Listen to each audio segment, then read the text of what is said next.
So if you did great on Tuesday, congratulations and thank you so much for participating. For those who haven't graded, please don't be discouraged. We want you to keep on training. You can PM us, message us, or even call and discuss how you might want to go about setting the next few weeks to lead up to a grading perhaps. I know that it might not be the priority right now with all the stuff that's going on, but please communicate with us and let us know what you need from us. Myself, Jimmy, Sam and Ben, we're here to help. In regards to today's training session, we've got some coordination and balance exercises for you, which I think will be terrific. If you're going to be attending them, make sure you've got a training partner with you and a clear training area to work from. We've also included some additional boxing drills to work with, and hopefully this will keep you interested and motivated in seeing what's coming down the pipe for your following gradings. Look forward to training. Okay everybody, hopefully you have fun doing your hide and seek. I know that some of you might be a little bit old for it, but I play hide and seek all the time. So hopefully you had some fun. Let's get the class started. Feet together. Go! Good year. Let's start with joint rotations. Hands on your waist, look down, up, side, side, down, up, side, side, arms forward, big circles. Arms backwards.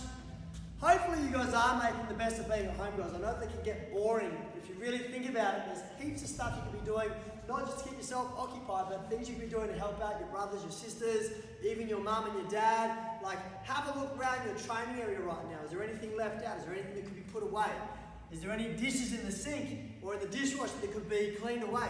Like, there is so much stuff. When you think about all the people in your household or your family, how many ways could you help them out? And it definitely stops you from being bored. So in our house, I think I said last week, we cleaned out the games room and we've organised everything. My girls have cleaned up their room, so they've got everything in their place. It's a terrific thing to do, guys. It might not be the most exciting thing to do, but once you've done it, it certainly makes you feel better about things. Stretch towards your right leg. And towards your left leg. Back down to the middle. Okay, let's start. Feet together. Yeah! Good year.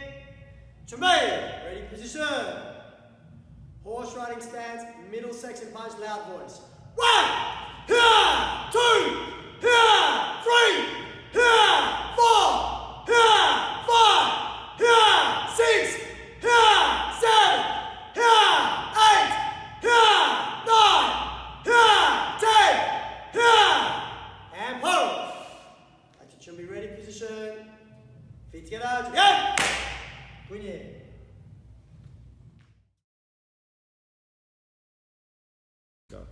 Okay guys, so now we're going to do something a little bit different for blue belt 1s, blue belt 2s, blue belt 3s. This is your boxing drill, but I'm inviting white belts and yellow 1s, 2s and 3s to have a play around with this, have a little bit of fun. So the first drill for blue belt 1s is jab, evade, right cross. Now when I do my evade, I want to make sure that my focus really is in loading up my right hand. Yes, I'm pulling my head out the way, but really I want to have my intention to be firing up that right. If I do this, one, and then pull my head back and then try and fire, there's nothing on the back of this. So it really looks like this. In with your jab, pull your right hand back and fire it. Making sure you're doing all the things that Mr. Mullins said in the last video. You've got your heel up on the jab, you drop away, and then you twist the right heel for the right cross.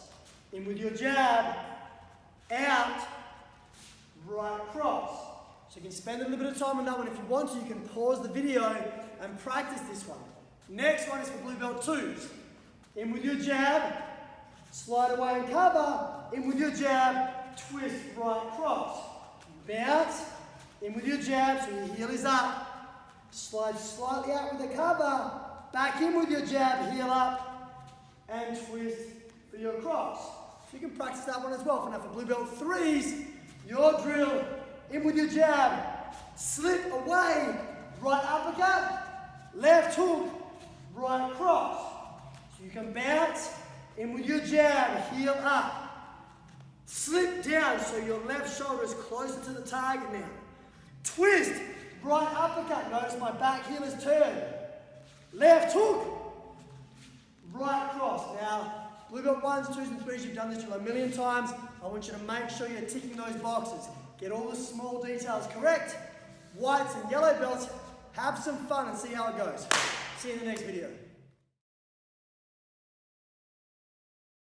Okay guys, so I thought I'd include a bonus boxing drill this week. This is one that I put in a little while ago, but I really enjoy doing this drill. So it looks like this. Left jab, and you slip to the left, left hook, right cross. It's a great drill for changing levels as well. You can go here, body rip, left hook, right cross. The whole idea is being able to attack with your left hand, slip and recoil the same hand to execute it again. When you do this on the fly, it's got a lot of power to it. Boom, boom, and it flows really nice. Often when we're doing drills, it kind of makes sense to go left, then right side. But when you get to understand this idea of setting in a jab, bringing that left shoulder back and firing it again, you start to realize that you can reload power, you can chamber off the back of any strike you want to do. So let's look at it again. We go left jab, slip to the left so you brought the left shoulder back, left hook, right cross. I'll do it facing this way. Left jab, slip and pull your left shoulder back, left hook, right cross.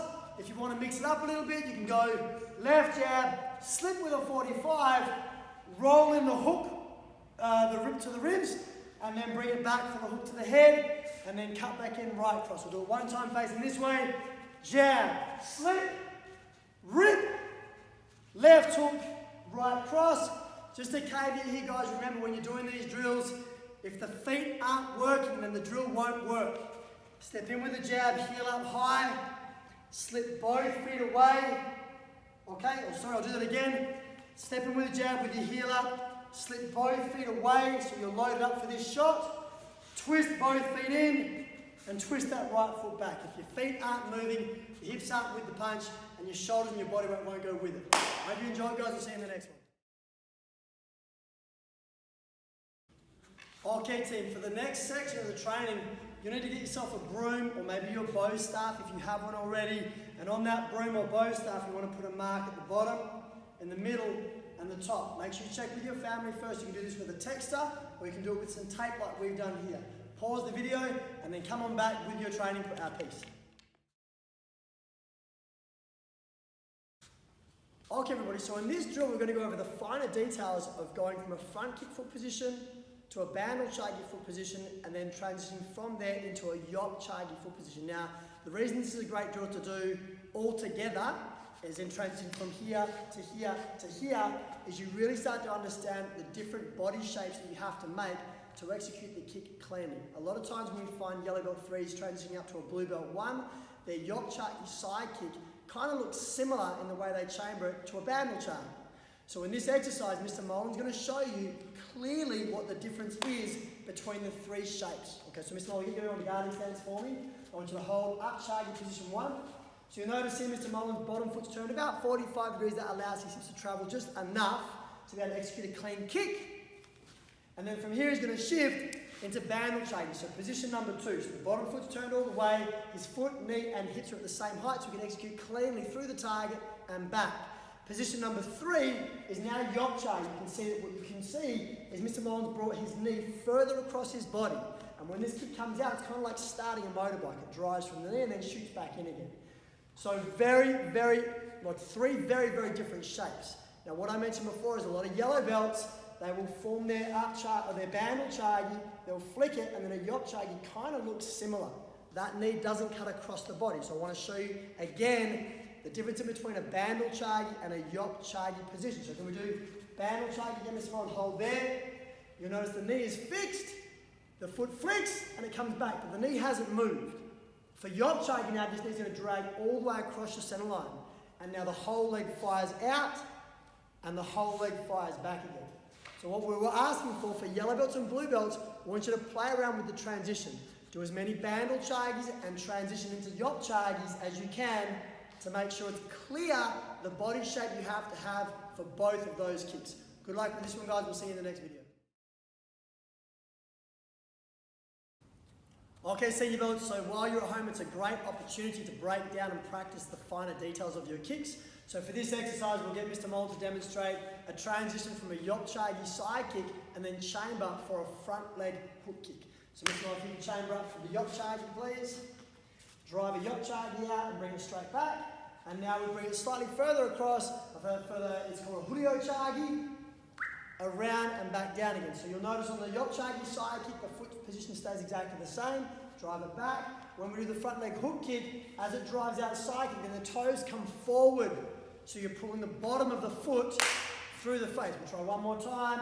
Yopchagi side kick, chamber it back, front leg hook kick, and bring it back into position. You can try, let's say, 10 to 15 off the left, 10 to 15 off the right, and then go back and do it again on both sides. For those of you who struggle with your spinning kick or Momdolyochagi, this front leg hook kick is the perfect way to train your glutes, your hamstring, your leg into this shape that you need to carry the foot around. Okay, please break it down slowly, guys. This will improve your spinning kick no end. We'll see you in the next video. Okay, senior belts, so now you're going to need your training broom again. In the last videos, we actually put some tape on it because we were getting the whites and yellows and blue belts to check their heights on their Bandolchagis. So if you don't have tape on the broom, it doesn't matter at all. What we're going to do for this exercise, I'm going to get Mr. Mullen to throw a Yopchagi side kick and touch his foot to the middle of the broom, and then chamber the leg back and do his hook kick over the top of the broom. If I'm holding about that taping on Mr. Mullen's eyes, I'm going to do Yopchagi, touch in the middle, and then the hook kick over the top. Yopchagi back to the middle, and then a hook kick over the top. Now, if you could do 10 in that sequence, that being 1, Yopchagi first, then Huryochagi 2, that would be 1 set. If you can do it 10 times on the right leg and 10 times on the left leg, that would be a really good training program to condition your hip flexors, your adductors, your abductors, to train your body in the way it needs to be to execute a nice clean kick. Give it a go, guys. We'll see you in the next video.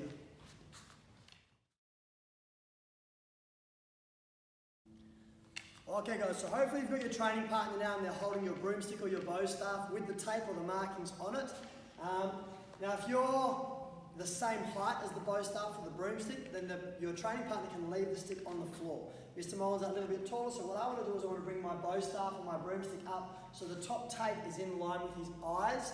What I'm going to ask Mr. Mullen to do is twist into Bandolchagi position and touch the bottom tape, the middle tape, and then the high tape. Let's see how it goes. Bottom, middle, and high. Very good. That's a fairly basic exercise for, let's say, a blue belt, 1, 2, or 3. But for yellow belts, yellow 1s, 2s, and 3s, I want you to really focus on this. When I first started teaching with Mr. Mullen, he used to do this for hours every day before training. That's why his kicks are so precise. Now, if it is easy for you to go from knee to waist to head, then you can play around with it and say, well, let's mess up the order a little bit. Let's try bottom first, then top, then middle, Mr. Mullen. Go for it. Bottom, top, then middle. Easy again. So what if we did bottom, middle, top, top, middle, bottom? Let's try that. Twist. 1, 2, 3. 1, 2, and 3. Now, you can practice this for as long as you want to, and make sure you've got proper techniques. You're turning the bottom foot, you're also extending the foot out and snapping the foot back to your backside before you try for the next height. Don't rush the kick. Don't cut through and try and kick fast and then retract it. You've got to get your balance first. For blue belt 1s, 2s, and 3s, you can try the Bandolchagi one, but we also want you to practice your Yopchagi side kick with a bladed foot. So we do the exact same thing. Mr. Mullen's going to chamber the side kick up, and he's going to touch the knife edge of his foot down to the first tape, then bring it back, knife edge to the second tape, and knife edge to the third tape. Now that last one's going to be tricky because the higher you go, the more your foot wants to roll out. And again, blue belts, if that gets tricky or if it's too easy for you, you can reverse the order. You can go up and down. You can try 20, 30, 40 kicks before you drop the foot down. I want you to spend a good 5 minutes on these exercises to check your basic technique before we move on to the next one.